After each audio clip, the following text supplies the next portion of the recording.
China media group की Urdu service के programme top view के साथ मैं हूँ आपकी मेजबान तबस्सुम। आज के प्रोग्राम में खुसूसी मेहमान हैं मैडम रमिया खुर्शीद आलम साहिबा। आप पाकिस्तान के वज़ीर आज़म की कोऑर्डिनेटर बराए मौसमियाती तब्दीली के तौर पर खिदमत सर अंजाम दे रही हैं। मैडम, सबसे पहले हमें वक्त देने के लिए आपका बहुत शुक्रिया। मेरे लिए भी बहुत खुशाइन है तबस्सुम कि चाइना मीडिया ग्रुप को मैं पहला इंटरनेशनल जो भी मेरा इंटरव्यू है, जैसे मेरे वज़ीर आज़म जो हैं मियाँ मोहम्मद शहबाज शरीफ साहब ने पहला अपना इंटरनेशनल इंटरव्यू जो है वो चाइना को दिया, तो मेरे लिए भी बहुत खुशी की बात है कि आज मैं चाइना उर्दू मीडिया के ग्रुप के साथ बैठ के तबस्सुम साहिबा को इंटरव्यू दे रही हूँ और वो भी उर्दू में। ये हमारा बड़ा फ़ख्र है। मेरा भी। मैम, जब हम चाइना और पाकिस्तान की दोस्ती के हवाले से बात करते हैं, हम ज़रूर सिपेक का जिक्र करते हैं। तो गुज़िश्ता 10 सालों में सिपेक के तहत काफ़ी ज़्यादा कामयाबियाँ हासिल की गई हैं। मुस्तकबिल के हवाले से, सिपेक की पायदार तरक्की के हवाले से आप क्या कहना चाहती हैं?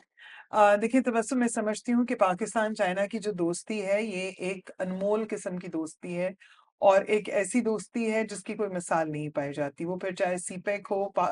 या किसी किस्म का भी ताल्लुक हो। और सीपेक तो देखिए आपने खुद कहा है कि 10 साल हुए इस चीज़ को बनते हुए। इसके बाद सिल्क बेल्ट रूट जो है उसका अगर हम उसका ज़िक्र करें और इसी तरह से कई ऐसी चीज़ें। और सबसे बढ़कर जिस तरह चाइना और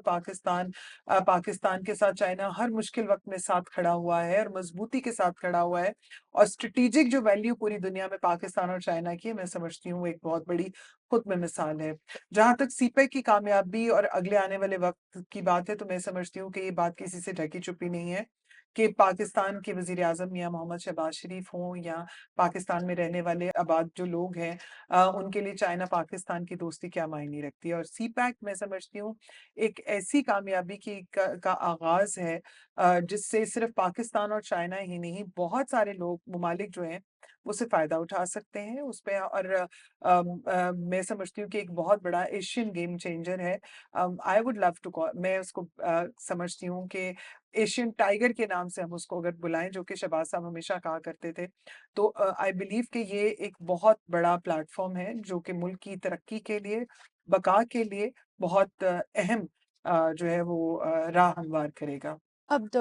ज़िपेक की तामीर दूसरे मरहले में दाखिल हो चुकी है और ज़िपेक की तामीर के दूसरे मरहले के तहत ग्रीन ज़िपेक को बड़ी अहमियत दी जाती है। तो ग्रीन ज़िपेक के तहत आपके ख़्याल में चाइना और पाकिस्तान किस शूबे में ताउन को मज़ीद मज़बूत बनाना चाहते हैं? देखिए, चाइना और पाकिस्तान और सीपैक की बात अगर हम करें, ग्रीन की बात करें, माहौलियात की बात करें, क्लाइमेट चेंज की बात करें, तो मैं समझती हूँ कि चाइना ने जिस तेज़ी के साथ, खूबसूरती के साथ इक़दाम उठाए हैं, क्लाइमेट चेंज हो, जीडीआई की अगर हम बात करें, जीडीआई हमारे सुनने वाले जो हैं, ग्लोबल डेवलपमेंट इनिशिएटिव्स जिनको हम सस्टेनेबल डेवलपमेंट गोल्स कहते हैं, चाइना में उनको ग्लोबल डेवलपमेंट इनिशिएटिव्स कहा जाता है। और उसके अंदर मैं समझती हूँ कि जिस तरह तमाम तर चाहे वो ज़ीरो हंगर हो, पॉवर्टी एलिवेशन हो, गुर्बत की सतह से ऊपर आने आने की बात हो, इकोनॉमी की बात हो, किसी भी सब्जेक्ट को हम लेके देखें, तो चाइना ने एक मिसाल दुनिया में कायम की है। और मैं समझती हूँ कि चाइना के साथ हमें बहुत सारी चीज़ों पे सीखने के लिए ना सिर्फ मिलेगा बल्कि आगे बढ़ने के लिए। इसके साथ-साथ मैं यहाँ पर ज़रूर अपने नाज़रीन को, सामीन को बताना चाहती हूँ कि पाकिस्तान और चाइना ये वो 2 ममालिक हैं, दुनिया में पहले 2 ममालिक जिन्होंने जीडीआई और सस्टेनेबल डेवलपमेंट गोल्स पे दोनों मुल्क ममालिक की जो पार्लिमान है, उनका एक जीडीआई ग्रुप जो है इनिशिएटिव हुआ, जिसका बहुत बड़ा मैं समझती हूँ कि ये एक तो ना सिर्फ इंशाल्लाह आने वाले दिनों में एक मिसाल कायम करेगा, बल्कि इसमें बहुत सारी चीज़ें हमें सीखने को मिलेंगी कि किस तरह चाइना ने गुर्बत पे काबू पाया, किस तरह क्लाइमेट के मसाइल को हल किया, किस तरह सीपैक पे और फिर इसी तरह से सीपैक जो है वो किस तरह एक बहुत बड़ा जो एनवायरमेंटल फ्रेंडली रोड या पाथवे है उसको उसके लिए राहों को हमवार कर सकता है। और मैं समझती हूँ ये एक बहुत खुशाइन चीज़ है और बहुत रोशनी की तरफ लेके जाने वाली जो है वो सफ़र का आगाज़ है। बल्कि मैं तो ये कहूँगी कि सितारों से जहाँ आगे और भी हैं। तो I think the sky is the limit. इस वक्त दुनिया को मौसमियाती तब्दीली के संगीन चैलेंज का सामना है। जिन दो मौसमियाती तब्दीली से निपटने के लिए बहुत ज़्यादा कोशिश कर रहा है, खिदमत सर अंजाम दे रहा है। आपके ख़्याल में मौसमियाती तब्दीली से निपटने के लिए चीन का हल पाकिस्तान समेत दुनिया के लिए क्या अहमियत लगता है? मैं देखिए समझती हूँ कि जो चीन ने जिस तरह से मौसमियाती माहौलियाती आलूदगी से बचाने के लिए किस तरह से वेस्ट मैनेजमेंट किया, ड्रिप इरिगेशन की, एग्रीकल्चर हो, चाहे वो खुराक की बात हो, तालीम की बात हो, मौसमियाती अब मुझे आज भी याद है बहुत सारे शहर ऐसे हैं जहाँ पर जो रेशोज़ कभी शिद्दत के, गर्मी की हिद्दत के थे, उनको किस तरह से पौधों के दरख्तों के साथ लगाकर खुशगवार ना सिर्फ किया गया, एक ह्यूज सतह पर जो उसका जो टेम्परेचर है वो उसको किस तरह से लो किया गया। तो आई थिंक हमारे पास देखिए तबस्सुम सीखने के लिए अगर इंसान की नीयत मज़बूत हो, इरादे मज़बूत हों तो बड़े से बड़े पहाड़ आप सर कर जाते हैं, बड़ी से बड़ी जंगें आप जीत जाते हैं। अगर आप डिटर्मिन हैं, अगर आप अपने उस पैशन के साथ जो है वो आपका जो जोश और वलवला है उसको सही रुख पे चलाएँ, तो मैं समझती हूँ कि ये दुनिया के लिए एक मिसाल है और दुनिया में आज जो वक़्त है, मैं समझती हूँ कि चाइना इसमें बहुत बड़ा कलीदी किरदार अदा कर सकता है कि हम किस तरह इस रीजन को लेकर जो है चलें और मैं इसके साथ-साथ क्योंकि हमारी बहुत दफ़ा बात भी हुई है और मैं समझती हूँ और मैं इंशाल्लाह बहुत जल्द इसके ऊपर हम बात भी करने जा रहे हैं और करेंगे कि कैसे हम अपने इस रीजन को स्ट्रॉन्ग कर सकते हैं और किस तरह हम एक कंसोर्शियम डेवलप कर सकते हैं, जहाँ पर हम माहौल की इस तबाहकारियों से, इन मसाइल से हम आगे निकल सकते हैं और किस तरह हम इन चैलेंजेस को निपट सकते हैं। और मैं समझती हूँ कि जिस तरह चाइना ने हर चीज़ कोई भी मुश्किल हो, बड़े से बड़ी मुश्किलें मुझे आज भी याद है स्टेम सेल थेरेपी की बात हो, चाहे माहौल की बात हो, चाहे बड़ी से बड़ी चीज़ों के बनाने की बात हो, चाहे इंफ्रास्ट्रक्चर की बात हो, तो मैं समझती हूँ कि चाइना का हर सूबा, हर शहर जो है, उसके अंदर कोई ना कोई जो मिसाल इमारतों की सूरत में माहौल की सूरत में खुद बोलती हैं। आपके ख़्याल में मौसमी तब्दीली से निपटने के लिए चाइना और पाकिस्तान कैसे तावन कर सकते हैं? देखिए, मैंने जैसे पहले कहा कि मैं समझती हूँ कि कै ताउन करने के लिए तो बहुत सारी चीज़ें हैं, जिन पर हम मिल-जुल कर काम कर सकते हैं। मैं इसमें ये ज़रूर कहना चाहूँगी कि देखिए बहुत सारी ऐसी टेक्नोलॉजी ट्रांसफ़ॉर्मेशन है, बहुत सारी चीज़ों को बड़ी-बड़ी जो इमारतें बनाई जा रही हैं, उनको आप किस तरह क्लाइमेट फ्रेंडली कर सकते हैं। ये हम चाइना से बहुत सारी चीज़ें जो है हम सीखते हैं। मैं मिसाल देना चाहूँगी कि अब से कुछ माह पहले मैं शेंजन जब चाइना गई, शेंजन का मैंने जब विज़िट किया, तो मुझे बहुत खुशी हुई वहाँ पर होटल्स को देख के कि वहाँ पर कैसे रिसाइक्लिंग का कॉन्सेप्ट है, वहाँ की इंडस्ट्रीज़ को देख के कि वो कैसे फ्यूम्स जो हैं उनको वो देखते हैं, वहाँ पर कार्बन जो कंज़म्पशन है कि कितनी चीज़ें जो हैं कैसे बिल्डिंग सोलर्स पे हैं, किस तरह से चीज़ें जो-सी हैं वो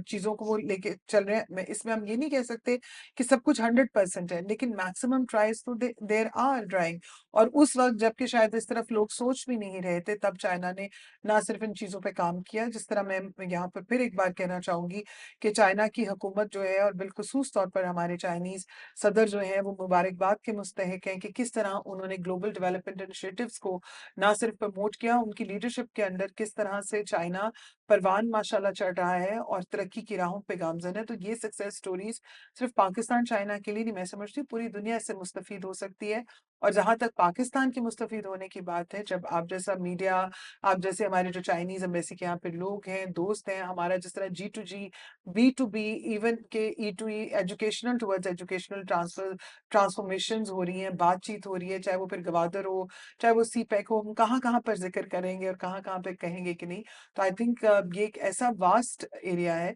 जिसमें चाइना और पाकिस्तान के पास बहुत कुछ सीखने को, बहुत कुछ कहने को और बहुत कुछ बताने को है और इंशाल्लाह इस पे मुझे उम्मीद है और अपने रब पे कामिल यकीन और ईमान है कि इंशाल्लाह आने वाला वक़्त जो है, वो पाकिस्तान और चाइना इंशाल्लाह मिलकर और खूब तरक्की की राहों पर गामज़न करेंगे। चीन के सदर ममलकत शी जिनपिंग ने कहा था कि सरसब्ज पहाड़ सोने के पहाड़, साफ शफाफ पानी जंगी के दरिया हैं। बिल्कुल। उनकी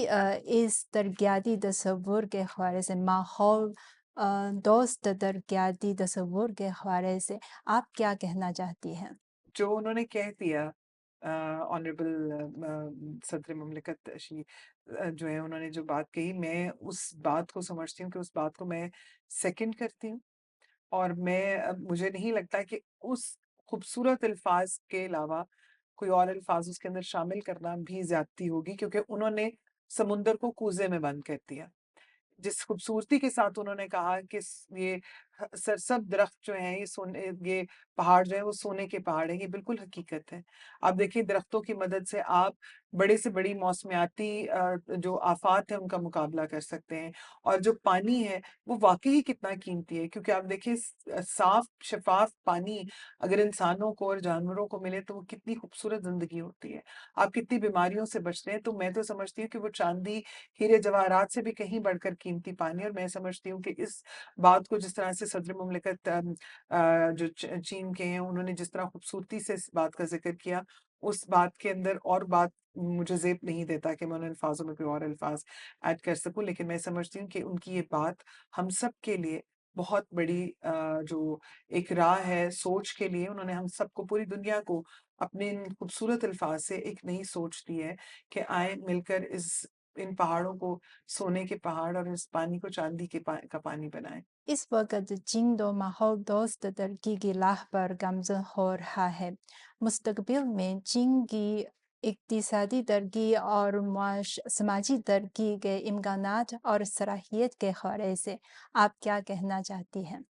देखिए मैं तो हमेशा की तरह फिर वही बात जैसे मैंने पहले भी कहा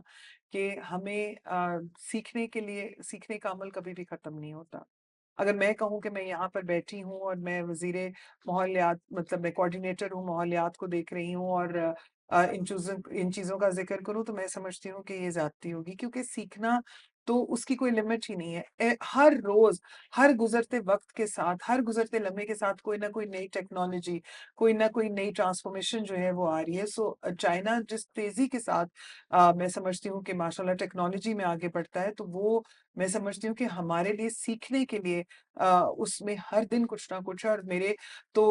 प्लान्स में हमारा जो विज़न है ऑनरेबल प्राइम मिनिस्टर की लीडरशिप शहबाज शरीफ साहब की लीडरशिप के अंदर वो यही है कि हम दुनिया के कहीं से भी वो जो बेहतर से बेहतरीन जो लोग हैं, चाहे वो एक्सपर्ट्स क्लाइमेट एक्सपर्ट्स हैं, चाहे वो किसी भी चीज़ में एक्सपर्ट हैं, तो उनको हम लेके आएँ और मैं समझती हूँ कि जो चाइना के पास तालीम है, हुनर है, तरबियत है और टेक्नोलॉजी है जिस तरह से, हम उससे बहुत कुछ ना सिर्फ सीख सकते हैं बल्कि अपने प्राइवेट कॉर्पोरेट सेक्टर में उनको एंगेज कर सकते हैं, पब्लिक प्राइवेट पार्टनरशिप्स की तरफ जा सकते हैं। सो ये जो तमाम तर चीज़ें हैं तबस्सुम साहिबा मैं समझती हूँ कि ये जो सीखने का अमल है और सिखाने का अमल है और एक-दूसरे के साथ मिलकर चलने का अमल है, ये मैं समझती हूँ सबसे बड़े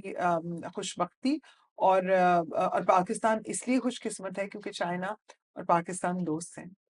जी मैम, आपका बहुत शुक्रिया हमें आपका भी इस इंटरव्यू शुक्रिया। देने के लिए। Thank you.